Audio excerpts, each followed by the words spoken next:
لا الہ الا اللہ محمد رسول اللہ۔ بسم اللہ الرحمن الرحیم۔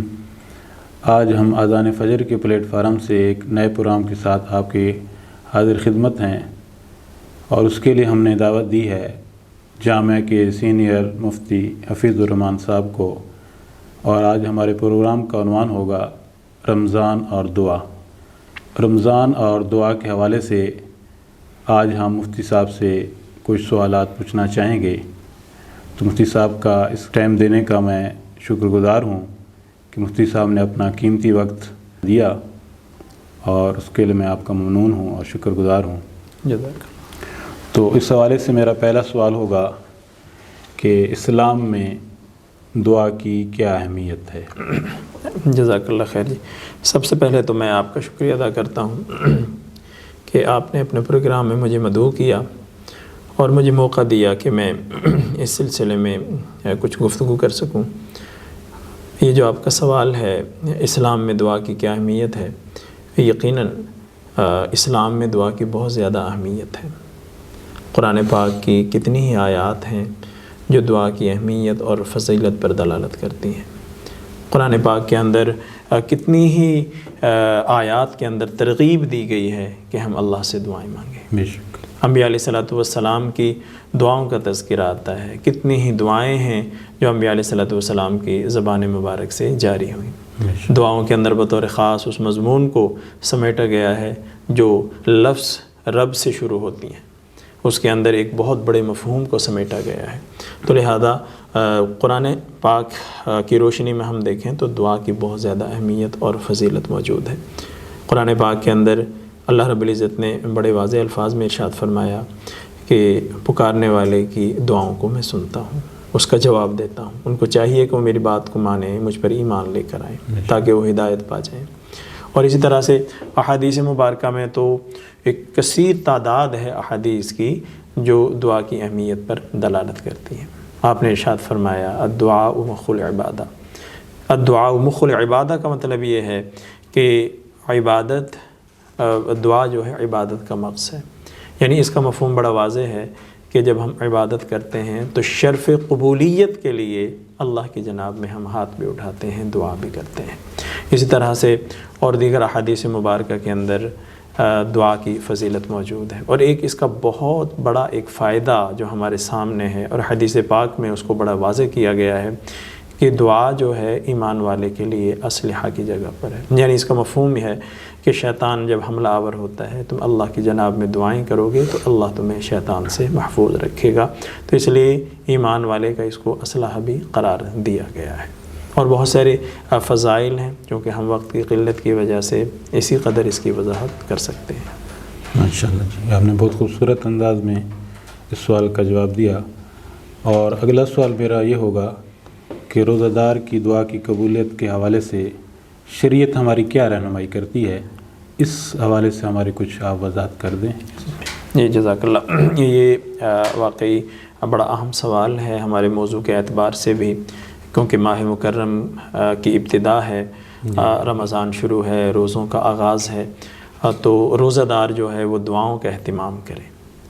اس کے لیے تو بطور خاص اللہ رب العزت نے قبولیت کے دروازے کھولے ہیں کہ روزہ دار جو ہے اس کے لیے دن اور رات کے اندر دعا قبول ہوتی ہے۔ حدیث پاک میں بڑے واضح الفاظ میں ارشاد فرمایا کہ 3 لوگ ایسے ہیں جن کی دعائیں رد نہیں ہوتی، ان میں سے ایک وہ شخص بھی ہے جو روزہ رکھتا ہے اور افطار کے وقت میں دعائیں کرتا ہے، تو اللہ رب العزت اس کی دعا کو قبول فرماتے ہیں۔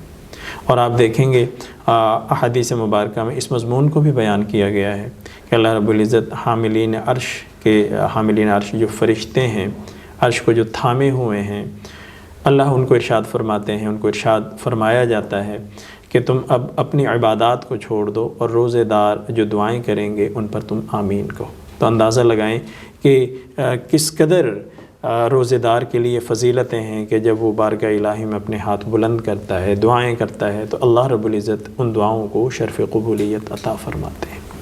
بہت خوب جی، آپ نے بہت اچھے انداز سے سوال کا جواب دیا۔ اور اگلا سوال میرا یہ ہوگا کہ قبولیت دعا کے لیے ہمیں کن کن امور کا اہتمام کرنا چاہیے، کہ ہماری دعا جو ہے اللہ تعالیٰ کے ہاں شرف قبولیت کا مقام حاصل کر لیں۔ ماشاء اللہ، یہ بڑی اہم بات ہے اور بڑا اہم سوال ہے کہ ہم یہ تو جانتے ہیں کہ دعائیں قبول ہوتی ہیں، ہم یہ بھی جانتے ہیں کہ اللہ رب العزت دعا مانگنے سے خوش ہوتے ہیں، ہم یہ بھی جانتے ہیں کہ دعا ہمیں مانگنی چاہیے، یعنی دعا کی فضیلت اہمیت کو تو ہم جانتے ہیں، لیکن اس بات کو جاننا بھی ازحد ضروری ہے کہ دعا شرف قبولیت حاصل کب کرتی ہے، کن امور کا ہمیں اہتمام کرنا چاہیے، کن چیزوں کا خیال رکھنا چاہیے۔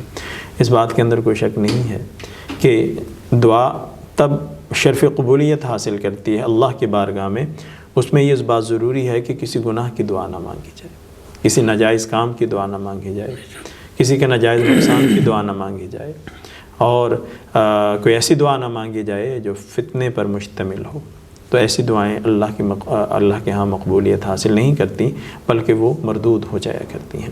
اور دوسری بات اس میں بہت زیادہ اہمیت کے حامل یہ ہے کہ رزق کا بہت زیادہ خیال رکھا جائے، رزق حلال کا اہتمام کیا جائے۔ اگر رزق حلال کا اہتمام نہیں کیا جاتا تو ایسا شخص جو اہتمام نہیں کرتا اس کی دعاؤں کو بھی رد کر دیا جاتا ہے۔ اور حدیث پاک میں اس مضمون کو بڑے خوبصورت انداز کے اندر اور مثال کے طور پر اور حقیقت کے طور پر بیان فرمایا کہ ایک شخص ایسا جو سفر میں ہے اور اس کی حالت بڑی ایسی کمزور سی حالت ہے، اس کے کپڑے بھی ایسے ہیں میلے کچیلے اور بال بھی اس کے بکھرے ہوئے ہیں، پراگندہ حال ہے، وہ شخص بڑا مجبور سا ہے، بڑا مقہور سا ہے اور بڑا مفلوق الحال ہے۔ ایسا شخص اللہ کے ہاں ایسا ہوتا ہے کہ وہ اس حالت میں جب دعائیں مانگتا ہے پریشانی کے عالم میں، تو اللہ اس کی دعائیں سنتے ہیں، قبول فرماتے ہیں۔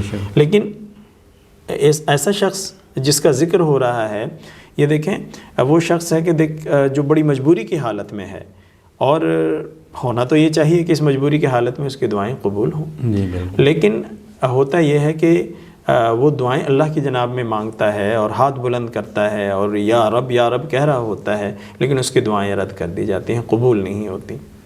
وجہ اس کی یہ بیان فرمائی، اس وجہ سے کہ اس کا کھانا پینا حرام ہے، اس کا پہننا حرام ہے۔ اللہ کے حبیب نے ارشاد فرمایا بھلا اس کی دعائیں شرف قبولیت کیسے حاصل کر سکتی ہیں، یہ بھلا اس کی دعائیں کیسے قبول ہو سکتی ہیں؟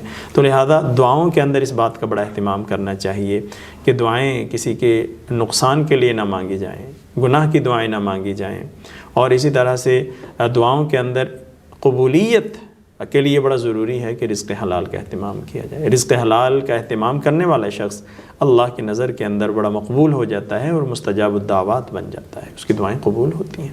لیکن اگر رزق حلال کا اہتمام نہ کیا جائے تو روایت پاک جیسے میں نے عرض کی تو دعائیں اس کی مردود ہو جاتی ہیں، لہذا ان امور کا ہمیں خیال رکھنا چاہیے۔ جی، آج کے پروگرام کا آخری سوال میں آپ سے کرنا چاہوں گا کہ دعا کی قبولیت کا درست مفہوم کیا ہے؟ یہ بڑا اہم سوال ہے۔